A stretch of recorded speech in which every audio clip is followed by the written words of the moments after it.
આજરોજ સુરેન્દ્રનગર જિલ્લાના થાનગઢ તાલુકાના વેલાડાસા ગામે ધાર્મિક મેળાનું આયોજન થયેલ હતું।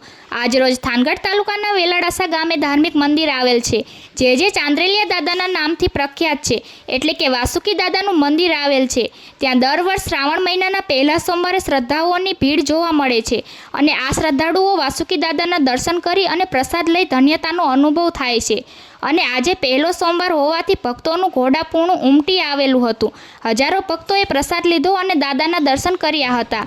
અને લોકવાયકા પ્રમાણે અહીં શ્રાવણ મહિનાના પહેલા સોમવારે વાસુકી દાદા અહીં આવી અને કસુંબો પીવે છે, જે અહીં હાલ ભુવા શ્રી વલ્કુભાઈ ખાચરના હસ્તે દાદાને કસુંબો પાવામાં આવે છે। પ્રતિનિધિ જડુ વિજયભાઈ, થાનગઢ, દીવ મિરર ન્યૂઝ। આપણે અત્યારે ચાંદ્રેલિયા દાદાની જગ્યાએ પહોંચ્યા છીએ, જ્યાં આપણે મહારાજ સાથે વાત કરીશું। મહારાજ, પહેલાં આપણું નામ જણાવો। મારું નામ જનક મહારાજ છે અને હું ચાંદ્રેલિયા દાદાનો પૂજારી છું। પૂજારી તરીકે અત્યારે હાલ મહારાજ, આપણા જગ્યાનું મહત્વ શું છે? મહત્વ તો આ પુરાણી જગ્યા છે, પુરાણી દાદાનું સ્થાન છે અને અહીંયા દાદાએ પટ્ટા પણ ઘણા આપેલા છે અને આપણે શ્રાવણનો પહેલો સોમવાર અહીંયા ઉજવાય છે। જોકે જ્યારે 4 સોમવાર ઉજવાય છે, પણ મોટો તો બહુ મહત્ત્વનું ઉજવાય છે।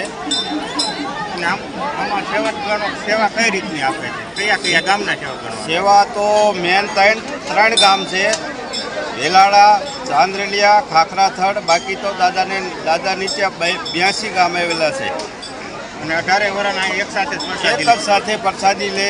દાદાને કહુંબો પવાય પછી જ પ્રસાદ ચાલુ થાય।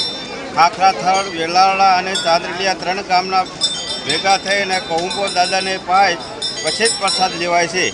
પહેલાંના પુરાણિકમાં એવું સાંભળવામાં આવ્યું હતું, પહેલાં રૂબરૂ ભુવાના હાથે દાદા કહુંબો? હા, પુરાણીમાં એવું છે કે સમયના સંજોગ પ્રમાણે આગળના સમયમાં ભગત થઈ ગયા। અહીંયા ભગત દાદાના ભગત મોટા હતા અને કાયમ દાદાને દૂધ ગરમ કરી ઠંડુ થવા દઈ અને પાતા, પછી દાદાને એક રતન આપતા।